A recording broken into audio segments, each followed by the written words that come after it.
Hello dear student, and welcome to our today's class. We are going to talk about introduction to journalism. Last time we were discussing about the levels of communication applied in journalism. We are going to progress on and we are going to talk about characteristic of mass communication. And we say that mass communication whereby you are communicating information to wider audiences, or else you are disseminating information to larger number of people at the same time. And we are going to look at most of the highlights of the characteristic of mass communication as applied in journalism field. Number one, we are saying that you are disseminating information to larger number of audiences at the same time. This whereby maybe you are using radio station. This is not a local radio station. It is not a local television station. It is not a local newspaper.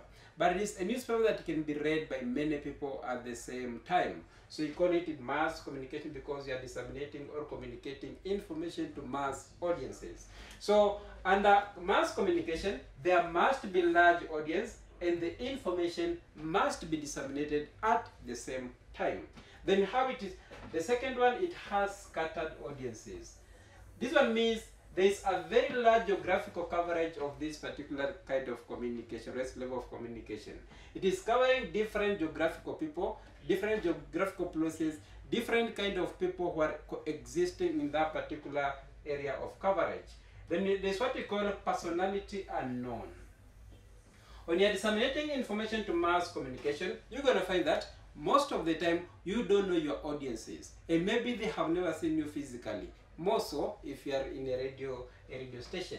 So there is no personal contact between the disseminator of the message or the sender of the message and the recipient of the message, simply because you are disseminating information to a larger audiences or to mass audiences, and these people are at different geographical locality. There's no way you can be able to reach all of them at the same time. Maybe you are communicating to 10 million people at the same time. It can be 500 million at the same time. There's no way you can be able to know all your audiences when you are using mass communication as a form of disseminating your information.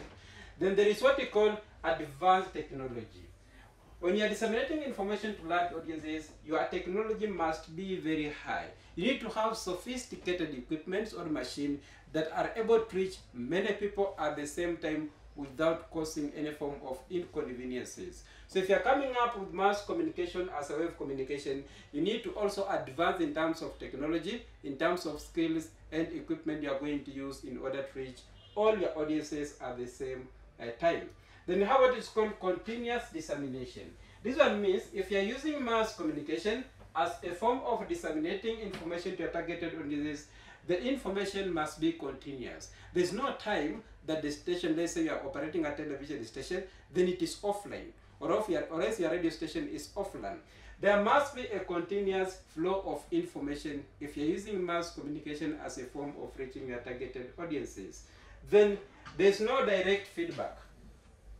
This means that despite the fact that at times someone may call in the studio, or else at times someone may be sent a message via online platform, there is no direct feedback between the sender of the message and the recipient of the message, simply because you are not in contact with the audiences, or else you have a diverse audience and you cannot be able to reach all these audiences at the same time.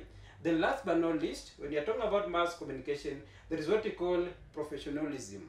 This is a type of information that can only be conducted by professionals. You cannot look for an amateur to be able to disseminate information to many people at the same time. This person is most likely to mess up. That's why you're going to find that when you're using mass communication, majorly all those who are involved in the dissemination of this particular information are expertise, people with experience, people who have skills, people who have professional attitude in order to ensure that the information reaches their targeted audiences without any form of inconveniences. Thank you for your time.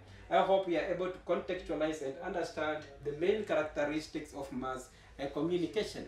Let's meet next time at the same place to continue discussing about communication skills. Thank you.